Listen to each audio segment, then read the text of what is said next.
So the main characters in 5 Feet Apart are Stella and Will, and then Poe. And of course the supporting cast, the nurses are also very... Headlines keep talking about you. So how has all that media attention really affected your brand? As Tina Fey once joked, if you're ever feeling good about yourself, just go online. Hi besties, welcome back to my channel. Blake Lively believed she had everyone on her side, and she and her attorneys have repeatedly claimed in court that she had nothing to do with the issues on set, insisting that people unfollowed Justin Baldoni because of their own personal reasons. But in reality, Blake was extremely busy turning people against Justin, going full throttle during post-production because she needed support for her cut of the film. To make that happen, she needed one key person in her corner, the book's author Colleen Hoover. To win Colleen over, Blake offered her extensive access to the editing bay and allowed her to comb through the footage and send pages of notes to Sony. Why? Because Blake didn't author any of it. The film had been shot entirely by Justin.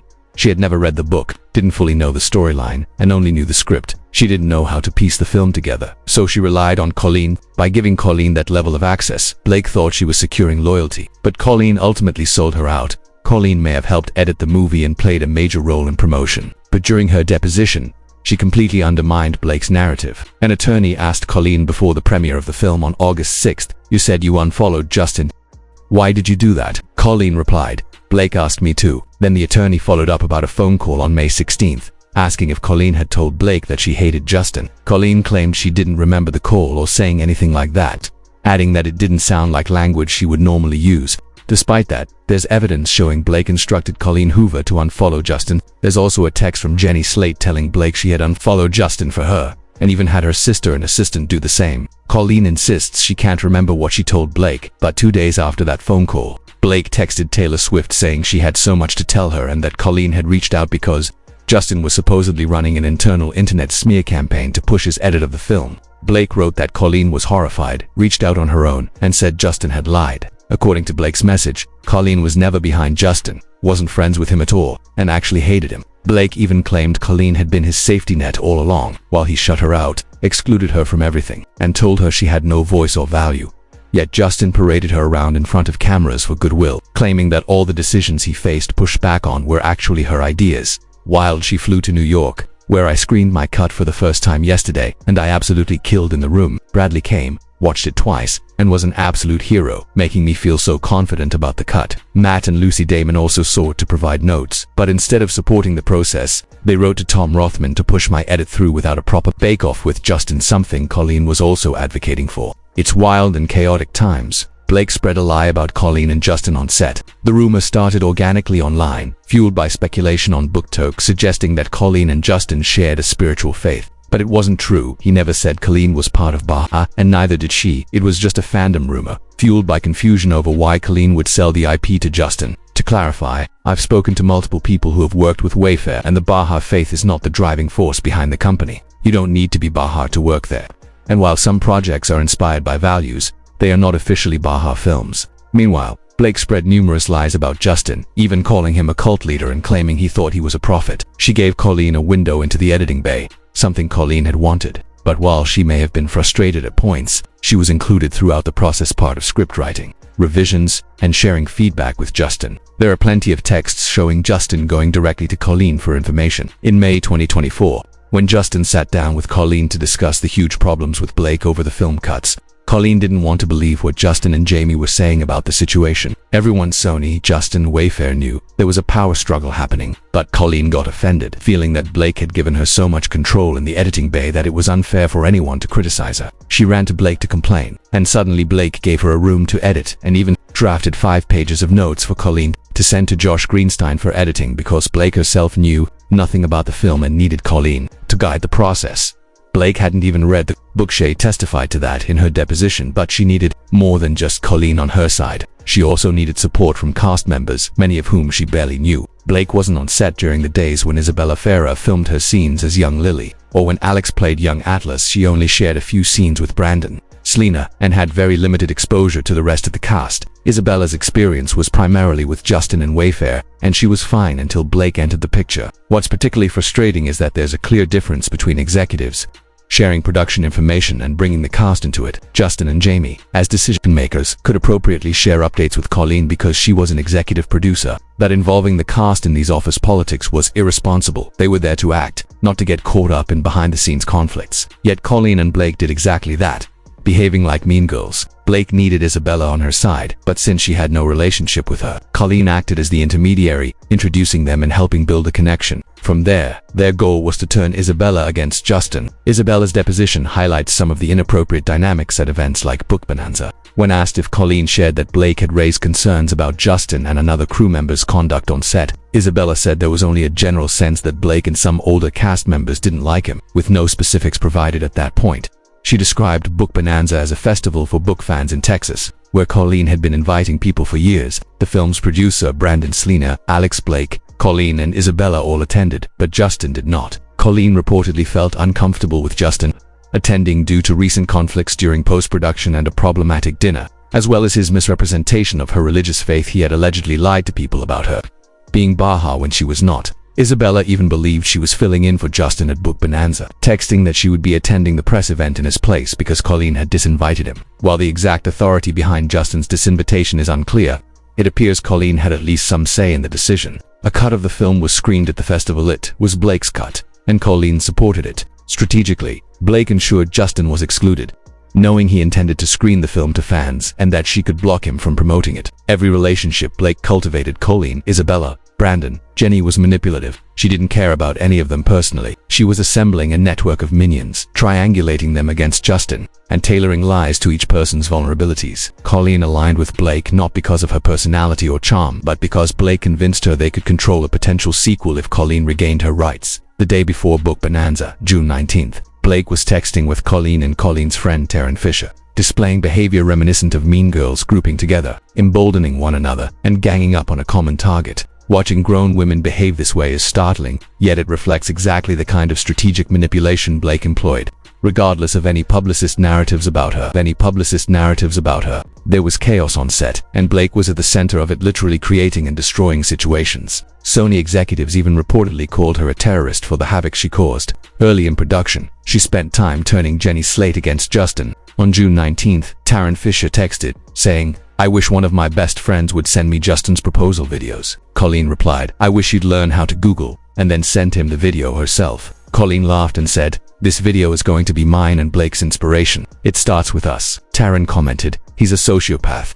And Blake immediately added, "Actually, a narcissist too." She repeatedly labeled Justin a narcissist and sociopath, though it seems these accusations reflected her own behavior more than his. Colleen Hoover became caught up in the allure of fame, access, and promises like being part of the editing bay and potentially a sequel. Blake leveraged this, lying repeatedly, including about Justin supposedly claiming Colleen was Baha, which never happened. Blake's lies were relentless and calculated. She also enlisted her husband's influence to help secure Colleen's loyalty. Once Blake had everyone aligned and her cut of the film completed, the premiere brought its own drama. Blake and Ryan had temporary leverage with Sony and Wayfair because the film's release was effectively hostage. But once it was out in the market, their power evaporated. They didn't own the IP, weren't connected to the studios, and didn't work for Wayfair or Sony. After the initial studio-driven publicity, they had no control over social media or public perception, relying only on their Hollywood influence. Sony publicly supported Blake because they had to, due to Ryan's pressure. But the moment the film was released, they distanced themselves. At that point, Blake and Ryan were left scrambling, with only WME backing them. They continued pretending they were in charge of the film, but they lacked the tools to truly control anything. On August 10th, Ryan sent texts to Colleen, expressing astonishment and excitement. He wrote about the post-party chaos, being stuck near the Sony Studios chairman, and still marveling at the film's success. He praised Colleen and Blake for taking limited resources and creating something gorgeous, noting the skill of the entire post-production team, the very team Blake I had tried to manipulate throughout the process. Ryan continued his theatrics, making the whole situation about himself. He sent a long message, full of praise for Colleen and Blake, while simultaneously disparaging Justin. He joked about a tummy bug in New York, quipped about ridding oneself of any residual Baldoni, and mocked the idea of performative feminism. Yet, underneath the humor, he lavished attention on Colleen and Blake, framing their work as a monumental achievement. He acknowledged the challenges of being a creator, dealing with people of muddled intentions, and praised their resilience in bringing a difficult story to life. Ryan described the weekend's events with IEW as a victory lap, celebrating their success in adapting the film, a project many would have doubted. especially during a movie season where female-led films often struggle. He emphasized that their dedication proved audiences would support quality storytelling, regardless of budget or industry expectations. In his message, he repeatedly complimented their grit, intentionality, and humanity, claiming that their efforts created not only a world-renowned novel, but also the engine that brought the film to life. Despite his praise, Ryan's message also revealed his manipulative tactics. He positioned himself as the studio, acting as if he had control over Sony and the film's release. Even though he had no official authority, he offered invitations to celebrate, suggesting a retreat at a cottage to unplug from the internet's digital anxiety system, all while love-bombing Colleen and reinforcing his narrative of victory, taking credit for the film he had no real involvement in and portraying but himself as an innocent bystander. Colleen responded later that day simply, "Thank you so much for the message." Acknowledging his attention without fully engaging in the performance, Colleen responded later that day, saying the whole experience had been a whirlwind, both beautiful and terrifying, and that sometimes she felt like she didn't belong. But Blake had made her feel so welcome and valued that she couldn't be more grateful to both of them. She mentioned seeing them pulled in a million directions and said the numbers looked amazing. Since it was her first movie, she didn't really know what to compare it to. But she'd heard they beat a comic book film on Friday, which felt like a big deal. She hoped they could all get some rest and said that thank you didn't even begin to cover what they and Blake had done for the film, calling it life-changing and promising she would stand by them forever. What's clear is that Colleen was being made to believe she was suddenly in the same A-list stratosphere as Blake and Ryan, with access to their world and their level of fame. Ryan reinforced that illusion, telling her there was no comp for what they'd achieved, claiming that even a $30 million or $40 million opening weekend would have been parade-worthy, but that $50 million or more was unheard of.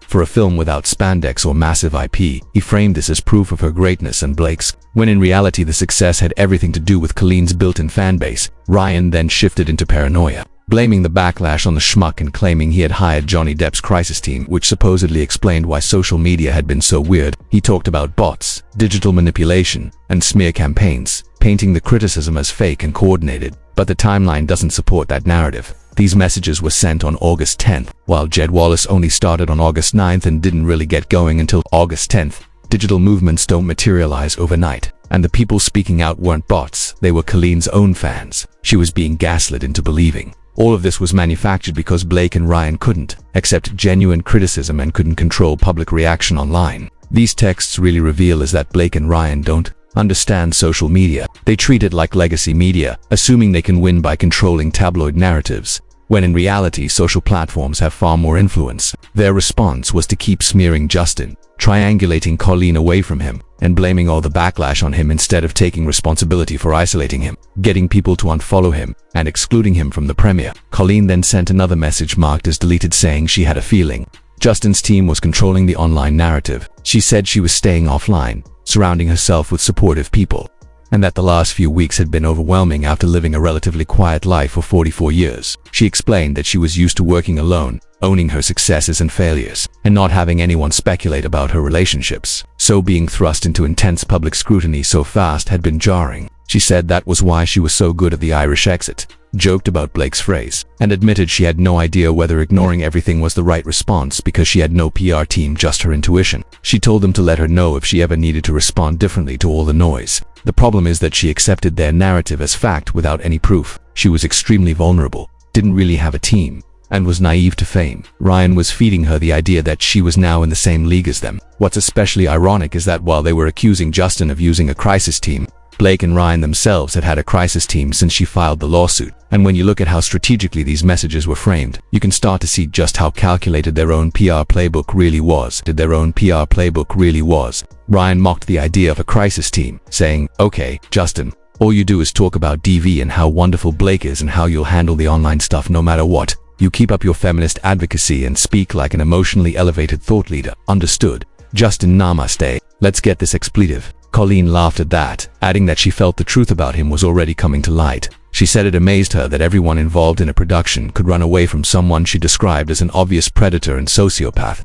Yet the narrative still had to land on why a woman was the problem. She called it mind-blowing and said people were already coming forward and that soon someone would go on record. She also tried to dismiss the backlash by claiming the loudest critics were mostly 13-year-olds who hadn't fully developed their brains yet, and would be mortified by their opinions in a few years. She said it was good to hear things were already skewing away from him and noted that Surprisingly, most of the criticism she'd seen came from girls. She added that the really smart people already knew the truth and that, for the moment, the dominant narrative was still how insanely well the film was performing and how much audiences loved it. What's striking is how Ryan kept taking ownership of a success that wasn't his, acting like he was behind it all. He kept Colleen on his side by continuously triangulating her against Justin, feeding her lies about him and dangling access to wealth, his cottage, and a glamorous social life they barely even lived. People are easily allured by power. Colleen later did an interview saying she was embarrassed by the film and then wrote a new, terrible book that was clearly inspired by everything that happened with this project. She may be naive about fame, but she isn't naive about narcissism. She's narcissistic herself, deeply unable to take criticism, and someone who never accepts responsibility, always deflecting. She was even talking to the Daily Mail and spreading stories about Justin, all of which had been planted by Ryan and Blake in the first place. Now, the three of them, Ryan, Blake, and Colleen, are completely disconnected. What's amazing is that so many people say they want to work with Blake, yet nobody actually works with her now. It's shocking that Colleen came out of this relatively unscathed, that she was able to release Regretting You, and that studios still want to adapt her books. It's also telling how Ryan kept warning her about all these supposed predators who wanted to take advantage of her, insisting, "But not us," when that's exactly who they were. He kept calling Justin a predator, a fake, and a fraud, when in reality it's Ryan and Blake who are the fakes and frauds, imposters whose fame is built on theft, deception, gaslighting, narcissism, threats, intimidation, and exactly the kind of behavior we're seeing now. So how did they get control of the film and the cut? By turning Colleen against Justin, then Colleen turning Isabella against him, and then all of them unfollowing Justin at Blake's direction. This is only a tiny fraction of the story. There's so much more still to come as more documents continue to be unsealed. There are around 600 I still need to get through. This is just the beginning. So what are your thoughts about all of this? Tell me in the comments below. Make sure to give this video a thumbs up, subscribe to the channel if you haven't already, and click the bell so you never miss a video. Thanks so much for watching. Bye besting. Bye best.